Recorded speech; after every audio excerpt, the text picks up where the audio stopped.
Pretty good game going on over here. We got the Pee Wee Double A's taking on the Bantam House League team. Can't go wrong. Lots of hockey going on in Thompson. Welcome to the second edition of the Northstars Show. I am Lance Rexuler for Shaw Cable. And yes, we didn't get canceled. Surprisingly enough, I was told we got close to 200 hits on YouTube. That's pretty awesome. Lots of stuff coming up this show. We'll talk to head coach Dustin Leveque again, get his take on the weekend. Home opener, Eastman Selects. They split the weekend, 2 big points in the first game. Kind of let go in the second game and lost 7-4, but that's okay. Northstars still doing good. They're above 500. And I can't stop looking at the game. It's some great action going on right now. Also, we'll be talking to Tanner Hepp, the captain of the Northstars. He'll be our next victim for the 1 minute with the Northstars, so you can check that out. We got a nice giveaway. We're going to be giving away this stick right here. This stick's going to be given away. We've also got our winner from last weekend. We had to ask the question, who was the leading goal scorer for the Northstars? We'll give you the answer in just a little bit, so stay tuned. Hi, my name is Boyd Langan. I'm number 6 this year. I'm defense. My hometown is Fimflon, Manitoba. My elementary school was the McIsaac in Fimflon. My favorite NHL player was Duncan Keith. Yay.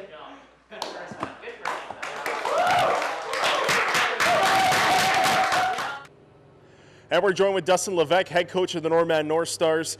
Dustin, big weekend this past weekend here in Thompson, the home opener. You guys had a pair of games against the Eastman Selects. Winning the first one 6-2, handing Eastman their first loss of the season. And you guys dominated most of that game. And then you came out Saturday and not so lucky. It was a good game. Questionable reffing, I guess some people might say, but either way, final score was 7-4 in favor of the Eastman Select, so they bounced back with a big win. So you guys both got 2 points out of the weekend. What's your thoughts on how the weekend went? Well, Friday night was excellent. You know, we had a solid game right off the start, used the energy of the crowd and got out to a lead and continued to carry on from there. I felt 5-on-5, we were definitely a stronger team, but talking afterwards with my past assistant coach, Derek Sepatelli, he was right on the mark when he was saying that power play was inches away from putting in a bunch of goals, and it happened the next night. So I think on top of that, we kind of lost our focus a little bit, right? I mean, we were, 3-1 on the year. Everyone's riding on cloud 9, and we tried to get him refocused going into Saturday night's game, but you get that first goal early and maybe take the foot off the gas, lose a bit of focus, and it's 3-1 within 4 or 5 minutes. So not the start we wanted to that 5th game. So you come out of the second weekend with a record of 3-2, and hey, you know, you're still above 500, so it's not that bad. You guys are still up there in the standings in the East Division. It's still early in the season. I guess a little controversy over the weekend. A lot of people talking about the headshots. First time that Thompson was exposed to the headshots and the new rule. For the refs, for the players, for the fans, what's your thoughts on the headshots being called when it was down south and up here in Thompson? Well, I think overall it's going to be difficult for the first month or so for the referees to get a handle for it. You got to give them a little bit of credit for what they're having, what's thrown on their plate, right? So the incidental versus intentional is what seems to be called a little bit inconsistently, in my opinion. On top of that, though, yeah, we were out penalized by Eastman, but we took a lot of undisciplined and selfish penalties on top of that. That really, with those head calls that are going to be happening more frequently, you got to be more unselfish with the discipline penalties. Okay, so let's clarify this a little bit. You said the incidental and the intentional. What's the difference between the two penalties? So I guess you could describe incidental as you come in and hit somebody in the chest, let's say, and your hand comes up and touches the chin. That's 2 minutes. If you intentionally come up with your hands high, hit the head first, that's going to be a 4. If you're in a scrum and you face wash a player, that's supposed to be a 4. Anything that deliberately the hands go to the head, it's a 4. Above that, you can be given a 5 in a game for something that's deemed more severe. A little more severe, yeah. Right?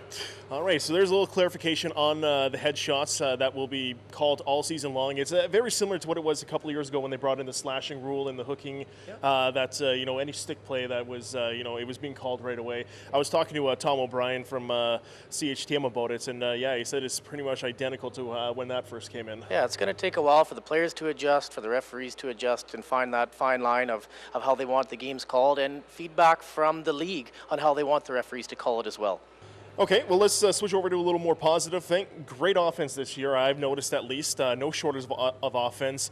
You guys have been only held under 3 goals in 1 game so far this season. Yep. Even in your losses, you've achieved more than 3 goals, and that was the last one, 7-4 on Saturday. Is this a good trend? Do you like seeing this? Yeah, definitely like it. I can't complain about that. But we talked to the players on Saturday and said this isn't going to continue. You can't keep scoring 6-5 goals a game every time. It's going to slow down as the other teams improve their defense. It's early. People are scrambling, trying to learn their identity on how they're going to play in their own end. So we're trying to keep them focused and with their nose down and focusing on defense ourselves because we're still giving up way too many shots on net. I was just about to ask that with this offensive mind, is it hurting the defensive part of the game? It showed a little bit, I would think, on Saturday. Yeah, I think as well a little bit is relying on our goaltenders too much, right? On top of that, because you got Justin back there in those first 4 games or so, and when you know he's going to be making that first save, maybe that back check isn't quite so hard, and trying to find that stick on the rebound, you don't quite battle as hard as you're capable of. So that can be a little bit of a curse instead of a blessing sometimes when you got a goaltender playing so well behind you. Okay, so like I said, you guys split the weekend. Big game on Friday with the 6-2 win, the 7-4 loss on Saturday. I got to ask you, your 2 players of the game or of the weekend. Oh, I knew this was coming and I didn't even think of it. Okay, defensive. You know what? Who do I got? I got to go Corey Reed on defense. He was solid all weekend. He's been solid all year. He's leading the team in plus-minus, which is a shift from last year, so we're really pleased with how he's playing. Offensive. Oh, man. Lots to choose from again. You know what? I like Tanner Hepp out there this week. I did. Tanner had he a led great the team weekend. well at home. Yep. He had a very offensive weekend, and he was very defensive-minded as well from what I saw on Saturday. A couple of big games coming up this weekend, back at home here again. You got the Yellowhead Chiefs coming into town, a pair of games. You guys beat the Yellowhead Chiefs in your first game opening up the season, shut them out 5-0. Right. And, that's obviously a positive heading into the weekend. It is, but again, it's similar to winning that first game against Eastman because it was 5-0, but we got outshot pretty heavily, and Justin made some huge saves at 1-0 and 2-0 in that first and second period to keep that score the way it was. So we kind of pulled things away as the game progressed. A lot of penalties in that game. I think the penalties were 15-17 or something like that. So there's very little flow and little rhythm. So the one thing about Yellowhead that you know they have is an excellent coach in Garth Mitchell. So he coached the under-17 team last year, Team West, and you know he's going to have his team prepared and continually improving as the season goes on. So I expect a tough matchup still this weekend. What do you expect out of Garth and the East or Yellowhead Chiefs this weekend? Well, they're going to send bodies to the net. They got a decent-sized team this year. They, again, don't have a whole lot of returning players, but I can expect with how they played last year, they're going to like to work that puck around behind the net. They had a lot of offense based around moving the puck behind the net and trying to get people following the puck. All right, Dustin, well, best of luck this weekend. Saturday night, 7:30, and then Sunday afternoon, 1 p.m. We're back to the Saturday, Sunday for this weekend. So come down and check out the Northstars as they are back in action against the Yellowhead Chiefs. And, of course, Saturday night's game is going to be live on CHTM, broadcast live, so you can catch the cast with Bruce Cameron and Tom O'Brien. And also, don't forget, both games will be broadcasted on Shaw TV. You can check your local broadcast listings for that, or else check out shawtv.com. Thanks a lot, Dustin. Thanks a lot.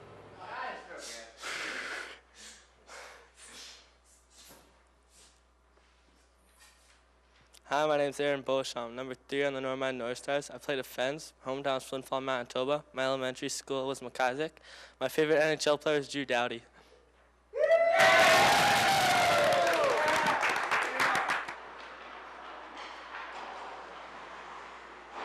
Okay, so last week on the first ever Northman Northstars Show, we are giving away a pair of season tickets to check out the Northstars all season long. All you have to do was answer the question, who was the leading goal scorer for the Northstars last season? And a lot of people answered, quite a few incorrect to their dismay. A lot of people guessing Justin Valentino, who was the leading point scorer for the team, but not the leading goal scorer. It was actually a rookie, surprisingly. Eddie Bear had 25 goals. Justin only had 23. So for those who answered incorrectly, you're a close, but no cigar. Congratulations to Blair Bodie, who was the one person that got the answer correct. And the funny thing about this was Eddie Bear's parents actually answered both of them, mother and father, and they both answered Justin Valentino, so they are both incorrect.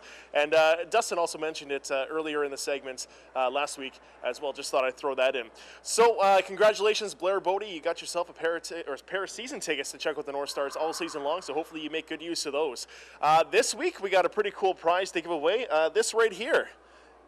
Nice little autograph stick, autographed by all the North Stars. You can see all the names from top to bottom, even on the back. There's a couple of them. Look at that, Jameson Scott. Look at that signature. You can tell that guy's making it to the NHL. Okay, so there you go.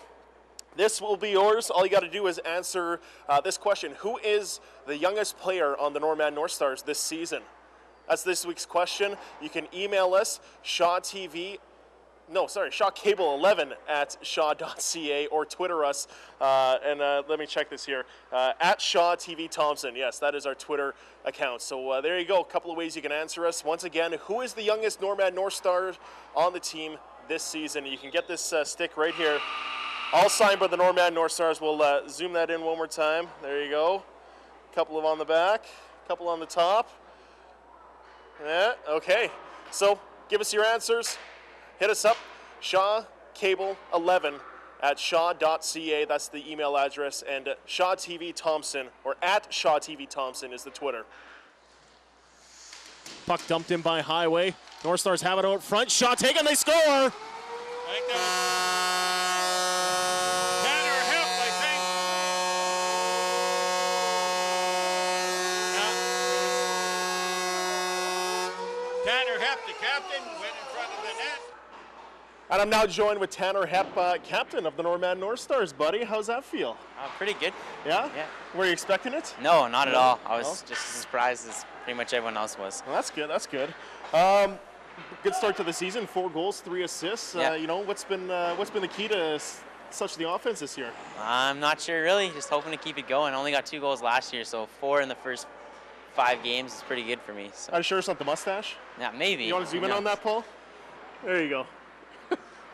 All right, well, you saw how it was done last week with Cold Oak. We had the 1 minute with the Norman North Stars. I'm just going to tell everyone it was over a minute. It was 2 minutes and 16 seconds. Yeah, I figured that. That's a little rough, so we got to cut that down a little, see what Tanner can do.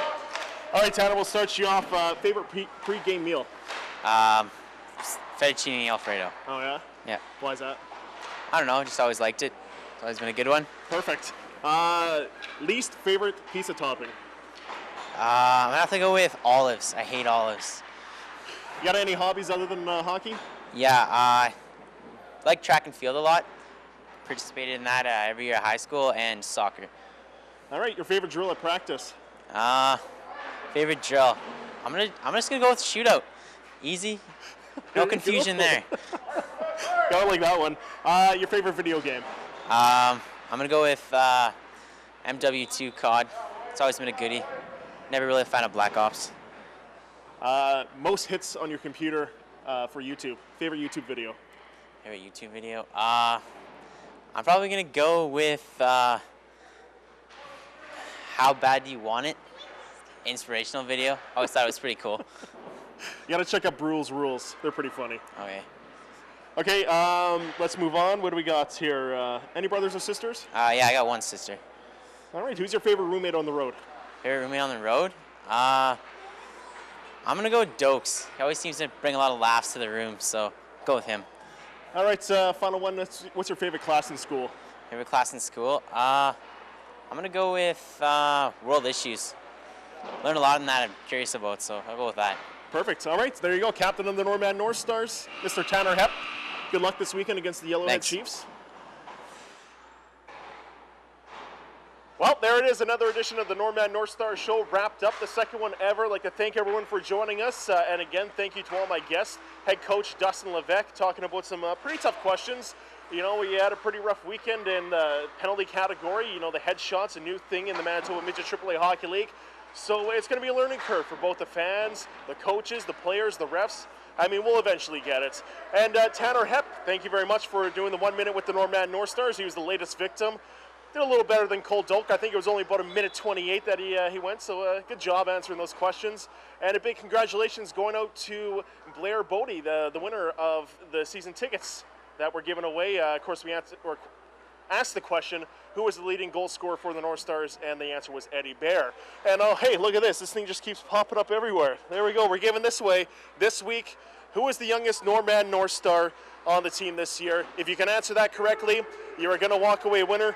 Autograph stick here for the North Stars. All the players are on here, and if they're not, we'll make sure to get them on here for you. So make sure you know all your North Stars, and if you see one that's missing, we'll get it on here for you. So that's going to wrap up another edition of the Northstars Show. If you want to check us out, you can check us out on the Facebook page. You can also email us any questions you have. Don't forget, we're looking for questions for the coach. If you have anything that you want to ask head coach Dustin Leveque, email us, shawcable11@shaw.ca, and you can also email us your answers to that question. Who is the youngest Norman North Star on the team this year? And you could be winning this stick. There we go. Wrapping up another edition of the Norman Northstars Show. We'll talk to you next week. For Shaw Cable, I'm Lance Rexuler.